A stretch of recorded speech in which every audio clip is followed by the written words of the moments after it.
For perspective on the killing of Hamas's leader and what lies ahead, we get two perspectives.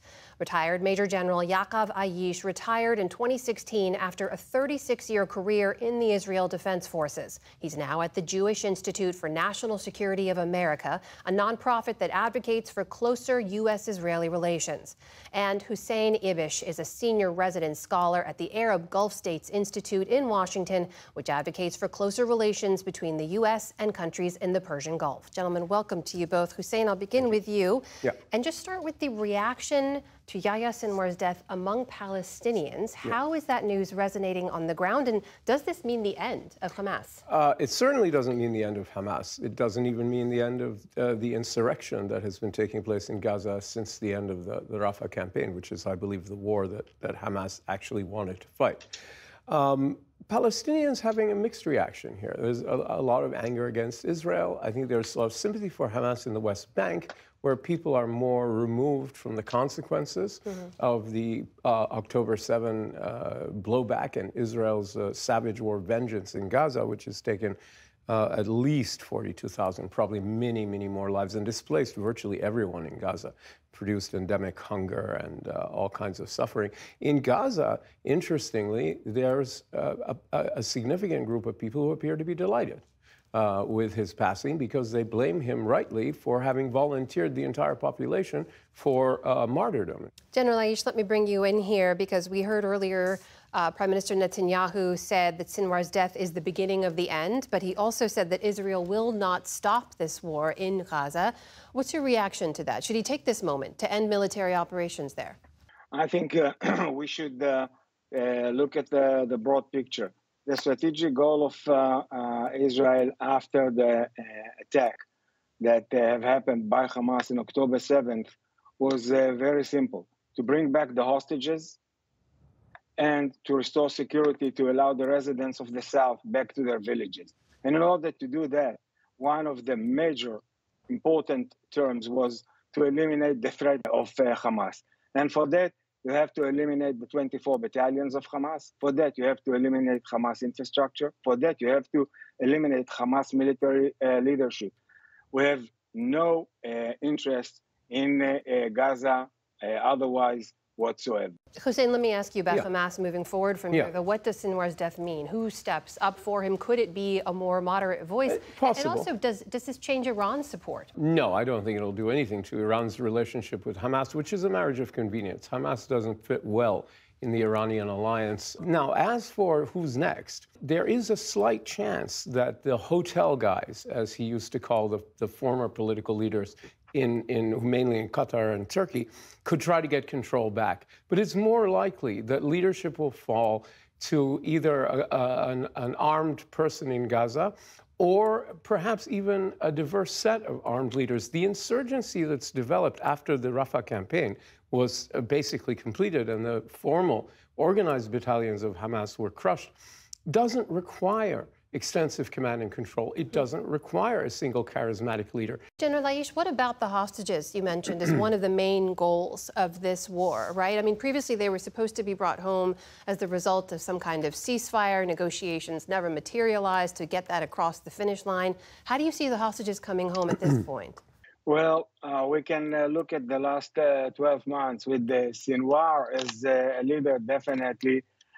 He was a tough negotiator, and we couldn't really succeed to bring back the hostages unless it was a rescue operation, as we have seen every now and then. But basically, 101 hostages are still at the other side. And for that, the Israeli Prime Minister came out today after Sinwar was eliminated, calling to those who are holding the hostages there to send them back to Israel, and then they'll be given a free pass either outside of Gaza or elsewhere. So the option is there. I'd like to go back for a second to the future leadership of Hamas. I think it's a very important point. Definitely Iran, Hamas, and Hezbollah have suffered in the last, I would say, 2 months, a severe blow when it comes to leadership. Hamas have lost today, practically speaking, all of his leadership. And now we are seeing how whatever the Iranians were preparing to surprise Israel, to attack Israel, that ring of fire that will surround Israel, how suddenly it cracks. So I think the future leader of Hamas is a very important element here. At least the voices that I hear is that Hamas already decided that Khaled Mashal, who have more, I would say, orientation towards Qatar, he's going to be the temporary leader. And I'm not sure that the Iranians are going to enjoy that. Go ahead. Yeah, no, I think that's right. The only question is, if Mishal is the obvious person to take over as the titular leader now. I'm just doubtful that people on the ground are going to be listening to him. If he says release hostages in a deal, they might.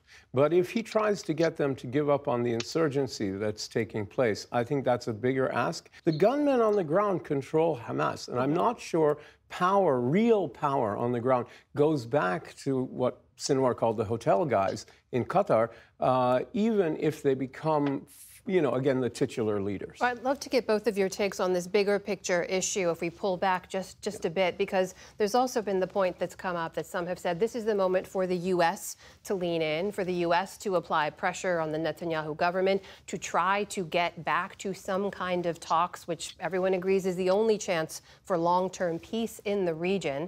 Hussein, what's your take on that? Oh, I think it's absolutely essential for the United States to put heavy pressure on Israel, as well as keep up pressure on Hamas and its supporters outside, including Iran and others, to kind of put the case that they're all harming themselves. So, when you fight counterinsurgencies, the difficulty of ending them is very great.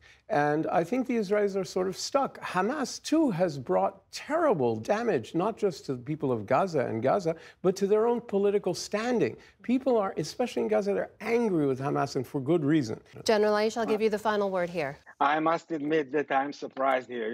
Israel was attacked by Hamas in October 7th, and I won't describe all the atrocities that they have done. Hamas was joined by Hezbollah a day after, with no reason.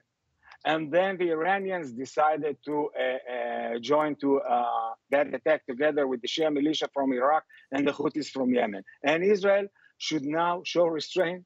This is ridiculous. This is unbelievable. You haven't killed 42,000 dead Palestinians is not enough? What is really, it's enough. Let me finish for a second. Go ahead. I think what is really important is not the number of Hamas terrorists that were killed. What is really matter is to see the hostages back in Israel, and the threat conducted by Hamas from Gaza and by Hezbollah at the north eliminated, and the security restored. Bear in mind that till today, in the north and in the south, Israelis are not back to their villages. Why? Because of that threat. So at the end of the day, I think we will have first and foremost to eliminate the threat, and then we will be able to discuss all the security arrangements that will follow, that basically we have had them. We had ceasefire with the Hamas, and we had a ceasefire with the Hezbollah. They decided to surprise us. They decided to attack General Aish, if I may. They decided to conduct those atrocities. General Aish, if I may, to Hussein's earlier point, this idea that Hamas will continue to fight, whether they're organized and supported or not, the question is this a missed opportunity for Netanyahu to begin to have some kind of long-term peace talks that haven't happened before? The opportunity was given to Sinwar and his militants for that negotiation. And after 12 months, we have seen nothing from them. And with that's Sinwar dead, does that change Netanyahu's calculation? I think the fact that Netanyahu came out today with a very clear offer to allow a free pass to those who are going to release the hostages is a very good start. Now we have to wait and see who is the leader, if he is effective, because at the same time that we are talking about leadership, certain gangs are holding hostages inside the Gaza. It's a decentralized system today. It's not the system that we have seen in the past. So it's really a challenge. We will have to wait and see to what effect this offer is influencing the situation on the ground. Gentlemen, we will have to leave it there. I thank you both for joining Hamas in would this love conversation. To hear all that. Retired Major General Yaakov Aish and Hussein Ibish. You're welcome. Thank you to you both. Thank you. Thank you very much. you.